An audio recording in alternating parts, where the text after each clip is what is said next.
Anna, wake up! My angel is here! What?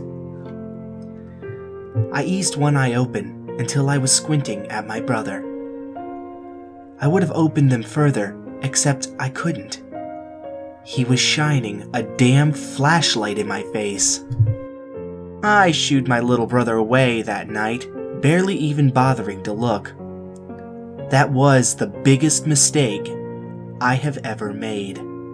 My mother has always been abusive, for lack of a better word. She would yell at us, demean us. There was never a shortage of nasty words as far as verbal abuse goes. Mom was dead on. Physically is where the line gets blurry. She hit us for sure, but the times she did were few and far between, and honestly, didn't really hurt us. Mom's abuse was mostly mental. Worst was the time Brian let the puppy out. He had just gotten the dog for his 7th birthday. We haven't even had a chance to name it yet. He said he thought it would be a good idea to let the puppy go exploring. The puppy was hit by a car almost instantly. Mom dragged Brian out to the curb and screamed at him to look at the dog, then threw him on the ground and left him sitting there crying. She stormed upstairs and disappeared into her bedroom. Later, she came down dressed in her work clothes, ordered me to keep an eye on my brother, and informed me that she'd be working a double shift and wouldn't be home until early morning hours. Then she drove off without saying another word to Brian. I went out to him and asked him to come inside, offered him some ice cream from the freezer. He stared at the dead dog for another minute, gently crying and holding his scraped knee. Wordlessly, he came inside. I couldn't get him to talk to me all night. He sat on the couch, blankly staring at cartoons I had put on. And I eventually got bored of watching him. I went to my room and talked on the phone with my friend Lisa for a good hour. By the time I came out, Brian wasn't even on the couch anymore. After a minute of panicking and searching the downstairs rooms for him, I heard his voice. Listening carefully, I realized it came from outside the house. He was sitting on the curb, next to the dog, looking up and to his right, as if he were speaking to someone slightly taller than him. Relieved, but still angry, I went out to him. "Brian, what do you think you're doing?" "Sorry, I saw there was a lady next to the dog. She said she was an angel. She said she was helping him." "You can't see angels. They aren't They're invisible. They watch over us, but they're air-colored." "No, they're not. They're white." "Yeah, but they're whatever. Just get inside. It's time for bed." I got him in his pajamas, not bothering to make him brush his teeth or shower. I was only 13. I wasn't about to force him to do anything. Brian and I shared a room, which I hated. So I went to sleep in Mom's room until she got home. She got back around 3 a.m. and kicked me out of her bed. Sleepily, I crept down the hall to our room, when I heard Brian's voice. "Is it beautiful there?" I stopped dead in my tracks and listened. I thought maybe he was using the phone, which he wasn't allowed to do so late at night, so I realized the light was on. It was shining out under the door. "It sounds very nice, but the puppy is dead. He's hurt really bad. How can he be happy? Won't he be sad forever?" He paused. "Oh, I get it, I guess. Can you tell me more stories about heaven, though?" I listened for another 5 minutes, but didn't say anything else. Eventually, the light turned off. I snuck into the room quietly to see Brian was either already asleep or pretending to be. Ignoring him, I crawled into bed and went to sleep. The next morning, Brian had all sorts of stories to tell. He just wouldn't stop talking the entire time we were getting ready for school. And there are these really pretty tall flowers that are even bigger than me, and animals all over the place, because all animals end up there, even my puppy. Oh, and my puppy, he isn't hurting at all anymore.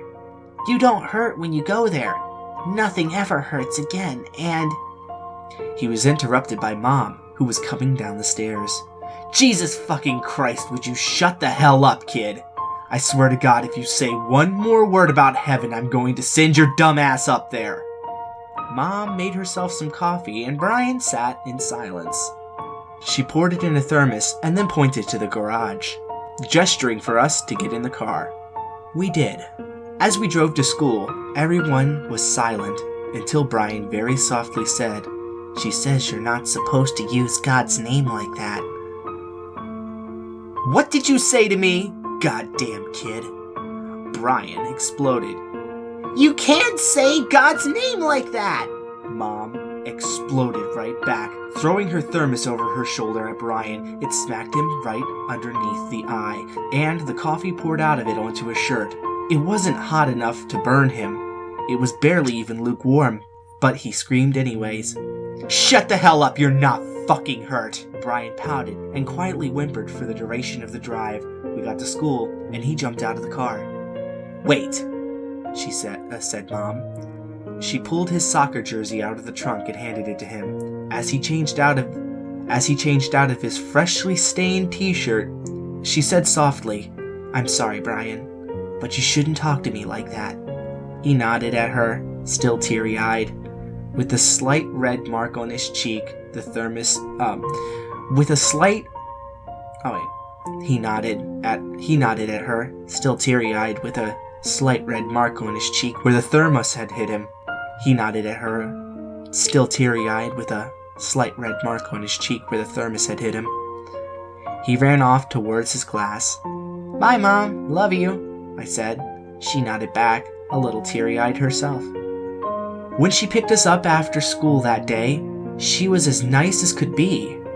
She brought Brian's favorite chicken sandwich meal from the fast food place across town, and even went out of her way on the way home to get our favorite kind of cupcakes from the special bakery. Brian seemed happy enough, but he stayed silent as he ate. And as we all sat in the living room together, watching his favorite movie, the one about the lost little clownfish, Mom fell asleep on the couch. Brian whispered for me to come into the room with him. I went, and we sat on my bed. Anna, my angel, says she can make it so we never have to hurt again. Brian, don't start this again. Please, Anna, listen. I don't want to be sad anymore. I don't like it when Mom gets mad. The angel says she can make it so Mom will never get mad again. And then I'll never get hurt again. And I want her to do it for you too. She says she can. She says you're still innocent enough to go too.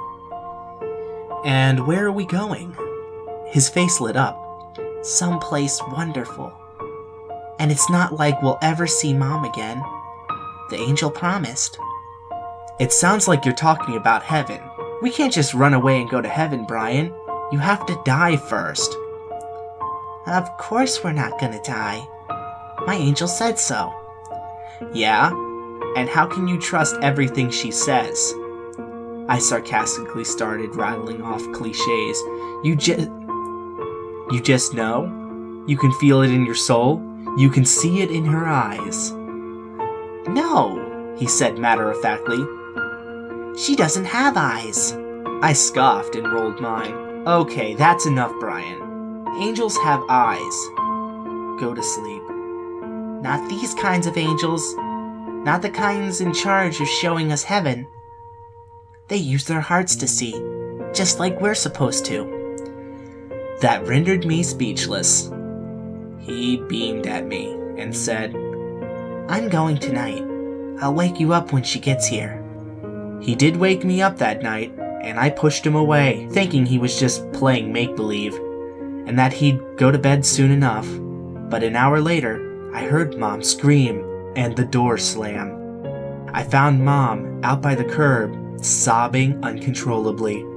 There was a car up on the sidewalk, parked on top of our mailbox, and Brian was in the street, lying in the exact same spot his dog had been in. I'm not going to describe it. I'm sure you've seen a squirrel in the street before, all stretched out and dirty, flattened in some spots and swollen in others, bleeding everywhere. Roadkill is bad enough to see. Well, this was my brother. A drunk driver had hit him. The driver was arrested, and my brother was buried, closed casket, 2 days later.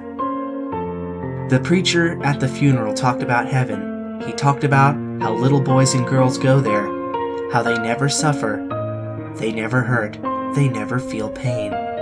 And he talked about how they're not truly dead, but they live on in our hearts and have their new life in heaven. I'm not sure what would have happened if I had gotten out of bed that night. I don't know if I could have stopped him from going outside. I don't know if I would have ended up splatted across the curb too. I just wish I could forget the whole thing. More than anything, I wish I could forget that blinding white light that shone in my face when I peeked at Brian in the middle of the night. It had to have been a flashlight. It really couldn't have been anything else, but whatever. I look back at the memory. I can almost picture a pair of dark red lips, a sliver of nose, but no eyes. I can't remember any eyes.